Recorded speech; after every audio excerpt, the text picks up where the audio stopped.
Welcome to Man That's Cooking. In this video, we're going to show you how to make Pellet smoked scalloped potatoes. Yes, perfect side dish for every possible thing. Let's get started by slicing up 12 ounces of bacon into bacon bit-sized pieces. And next we're going to dice up one white onion. Next we're going to dice one jalapeno pepper. We're going to cut out the seeds, and this is really going to be a background flavor. It's not too hot, don't worry about that. Next we're going to grate by hand 2 pounds of cheddar cheese. Why? Well, it's cheaper to buy a block of cheese instead of shredded cheese, and shredded cheese contains chemicals.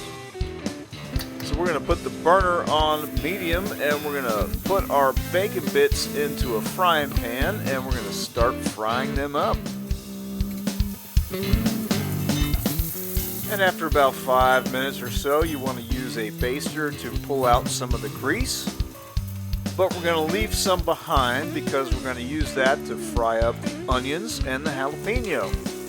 So you want to continue to cook this on medium until your onions get translucent, and that'll be about 10 minutes or so. Now the next step is to thicken things up by adding some flour to the bacon grease and the liquid that's in the pan. Now you just want to stir in the flour and spread it all about.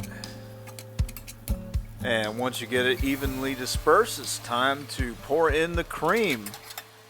And keep stirring. Stir it up a little, darling. Now we've got 8 ounces of cream cheese that we're sitting on the countertop getting to room temperature. Makes it easier to slice and easier to work with. So we're slowly adding that into the mixture, and you can see it's getting nice, thick, and creamy. So Man is using a mandolin with a thin blade, and that makes slicing up potatoes nice and easy.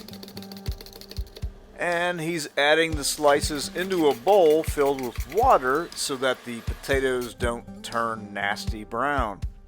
Next step, we're going to go ahead and spread a layer of cheese sauce to a large skillet, and then we're going to throw down a layer of sliced potatoes.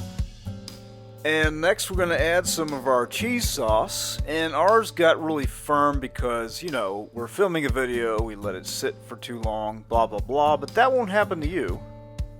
Now we're going to add a layer of the shredded cheddar. And after you get that done, wash, rinse, repeat. That's right, just lay down some potatoes, put down the sauce, and put down the shredded cheddar. And so you want to keep doing this until you run out of potatoes. So do you remember that part about shredded cheese having chemicals and why you should just shred a block of cheese? Well, that's good advice until you run out of block cheese. So into the smoker it goes at 275 with some apple wood pellets, and this is going to take about 3 hours or so. And now on the 3rd hour we're going to basically Texas crunch our scalloped potatoes here. They've had enough smoke, and now it's time to get those potatoes nice and tender. And after you wrap, you want to cook for at least a half hour to an hour. Then use the toothpick method, and it should go right through like butter. Very little resistance. Oh yeah, look at that dark smoky cheese top layer. Look at the inside sauce. It dispersed well throughout the potatoes. Food porn flyover. Man, look how cheesy that is. We got a beautiful sauce on the inside, a nice thick smoky cheese layer on the outside. That's worth a like, right? That's worth a subscribe. Check out our website. Hit us up on Instagram or Twitter. Thanks for watching.